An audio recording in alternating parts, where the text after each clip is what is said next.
जय श्री कृष्ण। आज परमार्थ पथ की वार्ता में आपको थोड़ा सुदामा चरित्र के बारे में सुनाने का प्रयास करेंगे। वैसे तो आपने बहुत सुना ही है, लेकिन हो सकता कुछ नई बातें आपको हमारे सुनाने में मिल जाएं। तो आइए सुदामा चरित्र के ऊपर विचार करते हैं। सुदामा जी अनन्य भक्त थे, भगवान श्री कृष्ण के भक्त भी थे, मित्र भी थे। पढ़ते थे तब से मित्र थे और भक्त भी थे। तो निष्किंचन अकिंचन भक्त थे। निष्किंचन अकिंचन माने भक्त भगवान से कुछ चाहता नहीं है सिवाय अपनी प्रीति के। भगवान श्री कृष्ण की प्रीति के अलावा वो और कुछ नहीं चाहता। उसको कहते हैं निष्किंचन। कोई भी इच्छा नहीं उसको। इस प्रकार से वो अपने सुदामापुरी में रहा करते थे। सुदामापुरी में रहते रहते बहुत दिन हो गए। 5-7 घरों से भिक्षा लेकर के वो अपने जीवन का यापन किया करते थे। यदि भिक्षा उनको न मिले तो वैसे ही वापस आ जाते थे। तुलसी दल का ही भोग लगा करके ठाकुर जी को, और वही तुलसी दल का जल खुद पान कर लिया करते थे। उसके अलावा वो और उन्हें कुछ भी इच्छा नहीं रहती थी। ऐसे अकिंचन भक्त थे सुदामा जी भगवान श्री कृष्ण के। एक बार उनकी पत्नी के मन में आया, इनके भगवान श्री कृष्ण इतने मित्र हैं, तो इनके मित्र के पास सब कुछ है, क्या इनके मन में कभी ये बात नहीं होती कि मैं जाऊं अपने मित्र के यहाँ से कुछ अपने जीवन यापन के लिए ले आऊं? ये यहीं पर अपने भजन करके सो जाते हैं। तो जब इनके मन में नहीं आया तो एक बार सुशीला, इनकी पत्नी का नाम है, सुशीला ने कहा सुदामा जी को कि एक बार भगवान श्री कृष्ण के पास चले जाते तुम, क्या पता ये सारी जिंदगी इसी तरह गरीबी में बिताओगे। तो कहा ठीक है, मेरी तो इच्छा है नहीं, तुम कहती हो तो हम चले जाएंगे। तो जाने के लिए तैयारी करने लगी तो कुछ नहीं मिला। थोड़े से चावल मुट्ठी में 2 मुट्ठी 3 मुट्ठी बांध दिए और कहा यही भगवान को भेंट विदाई देना जा करके। चलते चलते चल पड़े तो द्वारिकापुरी आ गए श्री सुदामा जी। द्वारिकापुर में बड़े ही राजसी ठाठ बाठों से वहाँ रहते थे भगवान श्री कृष्ण। सुदामा का नाम सुना पहरेदारों से तो नंगे पैरों ही भागे कि अरे सुदामा यहाँ आ गए, बड़ी कृपा करी है, बड़ी कृपा करी हमारे ऊपर सुदामा जी ने।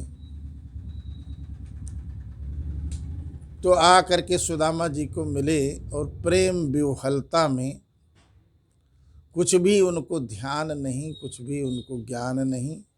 पत्नियां भी भागी भागी दौड़ें और बड़े ही आदर समादर पूर्वक उनको ले गए, महलों में रखा। बड़ी उनकी सेवा हुई। 1 दिन 2 दिन 3 दिन रहे, उसके बाद चलने को तैयार हो गए।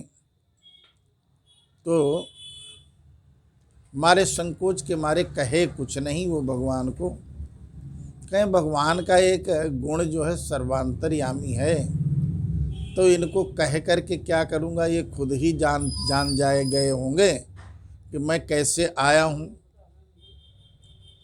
तो कहा नहीं कुछ भी।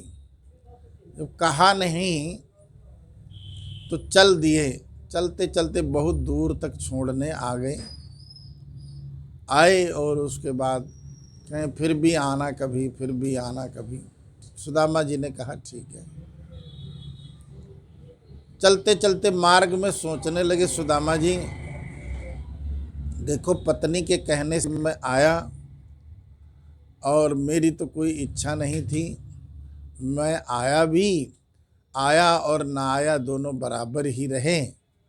तो कुछ भगवान श्री कृष्ण ने भेंट पूजा नहीं दिया, यही मार्ग में सोचते आ रहे थे।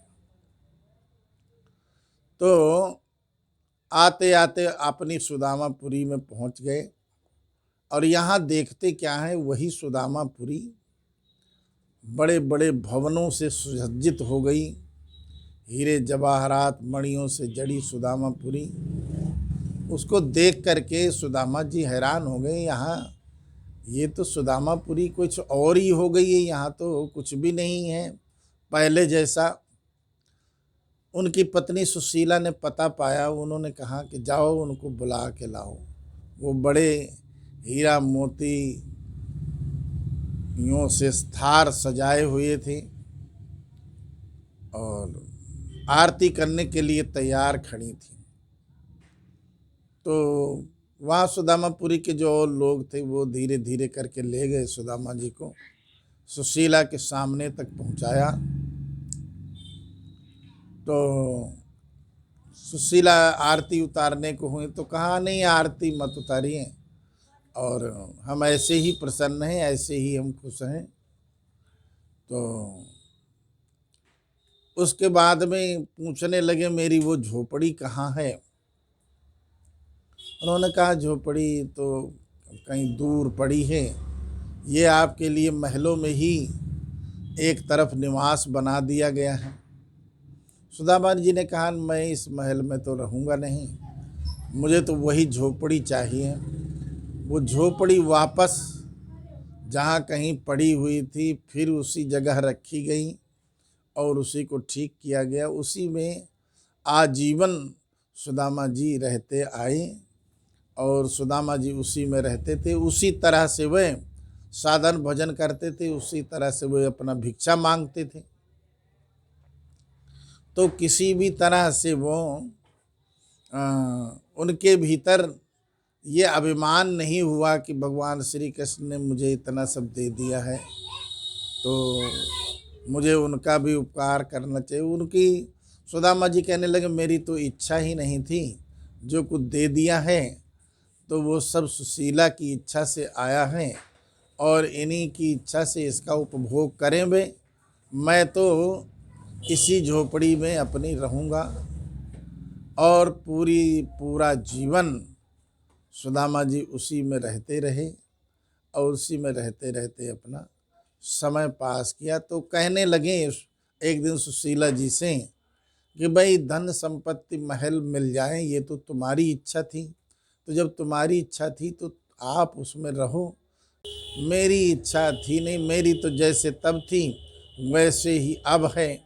तो इस तरह से भक्त अकिंचन होते हैं, वह भगवान को चाहते हैं, भगवान से नहीं कुछ चाहते हैं। ये उनकी महिमा, इसीलिए भगवान कहते हैं हम भक्तन के भक्त हमारे, मोते अधिक संत कर लेखा। भक्त जो है मेरे से आगे हैं। किसी माने में जो काम मैं नहीं कर सकता हूँ वो मेरे भक्त करते हैं। अपने भक्तों के मैं तो हूँ भक्तन को दास, भगत मेरे मुकट मणि। मैं तो भक्तों का दास हूँ। तो ऐसे भक्तों में सुदामा जी महाराज आया करते हैं। इसी के साथ हम अपनी वाणी को विराम देते हैं। जय श्री कृष्ण।